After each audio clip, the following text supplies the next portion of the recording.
Hello guys, in this video I'm going to show you how you can add a payment method to your TikTok account. So first you need to open up your TikTok app and then go to your profile, and from here you need to click on the three lines in the top right and then click on Creator Tools. From here you need to click on Promote,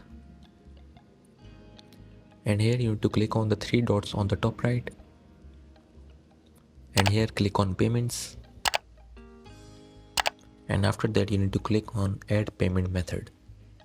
And here you will see a bunch of options. You can either add your credit debit card or PayPal. So choose the option that you want, and after that you need to add your details of your credit card.